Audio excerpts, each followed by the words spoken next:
Surah Al-Baqarah, ayat 97. Katakanlah, barang siapa yang menjadi musuh terhadap Jibril, maka sesungguhnya dia telah menurunkannya Al-Quran, ke dalam hatimu dengan seizin Allah, membenarkan apa, kitab-kitab, yang sebelumnya, dan menjadi petunjuk serta berita gembira bagi orang-orang yang beriman. Ayat ini masih merupakan kecaman terhadap orang Yahudi, yang hidup pada masa Nabi Muhammad SAW. Kali ini, keburukan yang dilukiskan sungguh aneh. Mereka tahu bahwa malaikat-malaikat adalah makhluk-makhluk yang suci, tidak menyaingi mereka dalam kehidupan material, karena mereka tidak makan dan minum, tidak juga memiliki birahi. Mereka juga tahu bahwa, malaikat Jibril bertugas menyampaikan wahyu-wahyu ilahi, karena malaikat pembawa wahyu itu telah menyampaikan wahyu kepada Nabi Muhammad SAW, sedangkan mereka sangat iri hati terhadap beliau, maka tanpa malu dan segan, dan secara terang-terangan, mereka menyatakan permusuhan terhadapnya.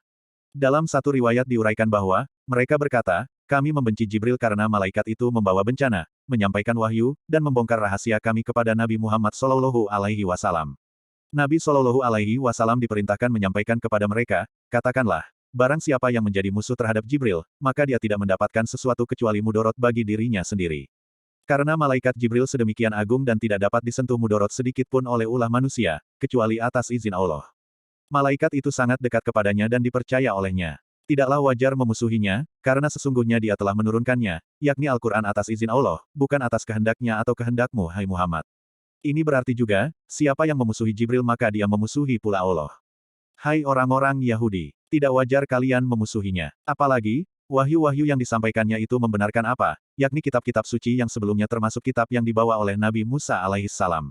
Dan, wahyu-wahyu itu juga menjadi petunjuk dan berita gembira bagi orang-orang mukmin. Dengan demikian, memusuhi Jibril berarti memusuhi Allah. Dan memusuhi Allah, berarti memusuhi semua makhluknya yang taat. Bila seorang memusuhi Allah, Allah pun memusuhinya, walaupun manusia yang dimusuhinya itu, mencintai sebagian makhluknya. Konon orang Yahudi memusuhi malaikat Jibril, tetapi menyukai malaikat Mikail. Ini karena mereka percaya bahwa, Mikail membawa rahmat, menurunkan hujan dan menumbuhkan tumbuhan. Kata Jibril, adalah kata majemuk yang terdiri dari kata Jibar, yang dalam bahasa Ibrani berarti hamba, atau kekuatan, sedang kata kedua adalah Il, yang merupakan salah satu nama Allah. Permusuhan orang-orang Yahudi terhadap malaikat Jibril cukup populer, hanya yang mengherankan adalah mereka memusuhinya padahal dalam saat yang sama mereka mengakuinya sebagai utusan Tuhan. Baca antara lain Perjanjian Lama Daniel 8, nomor 15-16. Di sini dikemukakan bahwa, Jibril datang untuk mengajarkan makna mimpi beliau, sedang dalam Daniel 9, nomor 22-23, malaikat Jibril secara jelas mengakui bahwa beliau datang membawa firman Allah. Tercatat di sana bahwa beliau berkata, sekarang aku datang untuk memberi akal budi kepadamu untuk mengerti. Ketika engkau mulai menyampaikan permohonan, keluarlah satu firman, jadi aku datang untuk memberitahukannya kepadamu, sebab engkau sangat dikasihi. Demikian terlihat bahwa, orang-orang Yahudi mengakui bahwa malaikat Jibril penyampai wahyu ilahi, kendati demikian mereka memusuhinya. Hai orang-orang Yahudi, tidak wajar kalian memusuhinya. Apalagi, wahyu-wahyu yang disampaikannya itu membenarkan apa, yakni kitab-kitab suci yang sebelumnya termasuk kitab yang dibawa oleh Nabi Musa alaihissalam. Dan, wahyu-wahyu itu juga menjadi petunjuk dan berita gembira bagi orang-orang mukmin. Dengan demikian, memusuhi Jibril berarti memusuhi Allah. Dan memusuhi Allah, berarti memusuhi semua makhluknya yang taat. Bila seorang memusuhi Allah, Allah pun memusuhinya, walaupun manusia yang dimusuhinya itu, mencintai sebagian makhluknya. Konon orang Yahudi memusuhi malaikat Jibril, tetapi menyukai malaikat Mikail. Ini karena mereka percaya bahwa, Mikail membawa rahmat, menurunkan hujan dan menumbuhkan tumbuhan.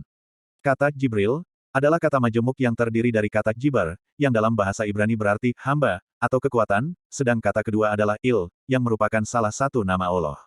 Permusuhan orang-orang Yahudi terhadap malaikat Jibril cukup populer, hanya yang mengherankan adalah mereka memusuhinya padahal dalam saat yang sama mereka mengakuinya sebagai utusan Tuhan.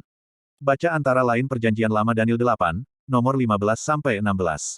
Di sini dikemukakan bahwa, Jibril datang untuk mengajarkan makna mimpi beliau, sedang dalam Daniel 9, nomor 22-23, malaikat Jibril secara jelas mengakui bahwa beliau datang membawa firman Allah.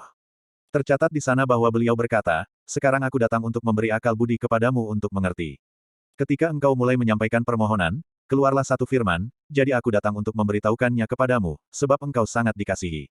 Demikian terlihat bahwa, orang-orang Yahudi mengakui bahwa malaikat Jibril penyampai wahyu ilahi, kendati demikian mereka memusuhinya.